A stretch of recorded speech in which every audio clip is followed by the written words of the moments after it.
security, and the list goes on and on.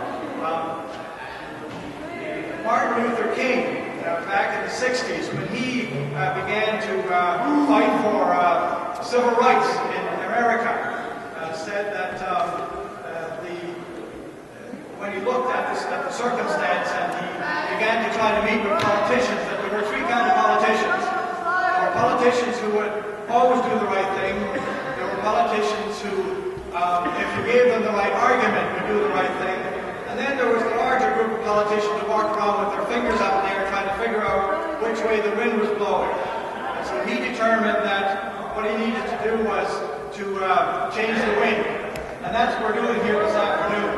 We're having a conversation with each other. And I want to thank the Recession Relief Coalition for offering us this opportunity. I'm pleased to be here with Derek and with Rebecca this afternoon, and with colleagues in the community sector delivering programs, people on the front lines every day with you, trying to make sure that you have what you need to get through the day, to get through the night, to be fed and to have some housing. I believe very strongly, though, that there is some hope.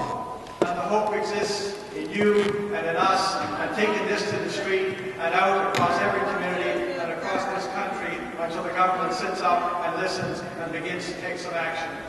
There are things happening out there that give me reason for hope. Many of you will know that the darkest moment of the night is always before the dawn. And I believe that there is a dawn. There are challenges, many challenges, facing all of us. There's the recession that we're still grappling with. We still don't understand it. We don't know how deep it's going to get. We don't know what capacity government's going to have to struggle with that. And we have a deficit now that we've run up. The government is going to have to, in one way or another, deal with that. On the other hand, we have provincial governments who have now taken the initiative themselves and have developed anti-poverty strategies. That's a good move. Those are good moves. Those are hopeful things happening in the country. There are 7 provinces at the moment with individual poverty strategies. But what they're saying to us, those of us who travel the country, and I've done that over the last couple of years, is that without the federal government at the table, without the federal government giving leadership and providing resources, they are limited in what they can do. The Humour Committee, the Standing Committee looking at human resources and social development in Ottawa, has been studying poverty for almost 2 years now. We've crossed the country not asking, is there poverty, because we know that there is. We've crossed the country asking what it is that we can do about poverty, and we're about to table a report in government when the House comes back, once we get through this proroguing period, that I think will be hopeful, that will give all of us, every party, an opportunity to stand up and be counted in front of this terrible challenge that faces us today of poverty. We also have a Senate committee that has now reported, led by Art Egerton and Hugh Siegel, that has made some very definite suggestions and recommendations that I think will be in sync with the report that the Standing Committee on Human Resources and Social Development will table. So we're all moving in the same direction. The provinces, the Senate, the Standing Committee on Human Resources in the House of Commons.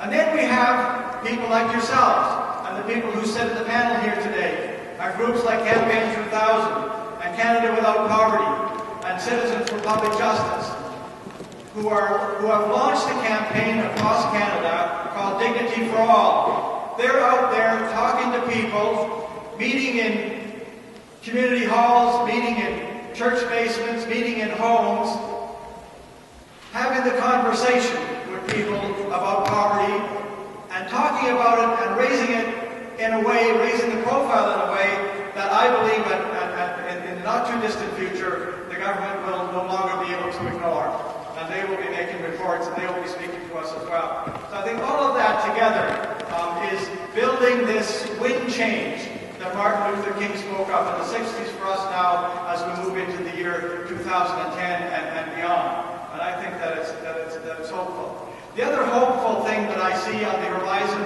is the opportunity now for the very first time in probably close to 20 years, and I've been in politics for 20 years, to actually have a discussion about the underpinnings of our economy.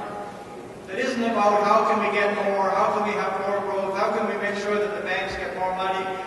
give tax breaks to corporations, but about how we can contribute as a society to the common good.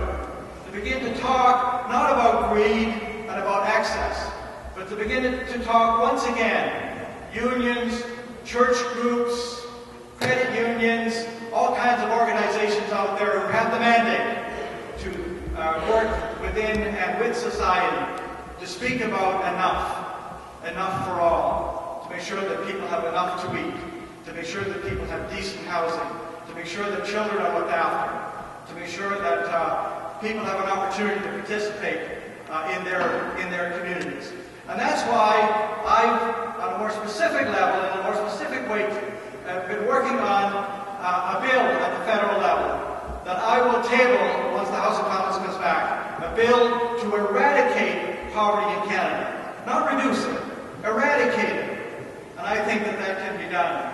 And that bill will empower the federal government to take its place at the table, to give leadership, to bring the resources with its partners in the provinces and the territories and our First Nations and our communities, so that we can all together come up with an answer and begin to put in place the programs and the supports and the resources that will support people where it's concerning income security, which has been talked about here today, evolves around the question of reforming our employment insurance system, making sure that there's an adequate child tax benefit in place, making sure that social welfare, again, is substantial enough to meet the real needs of people as they try to feed themselves and pay their rent.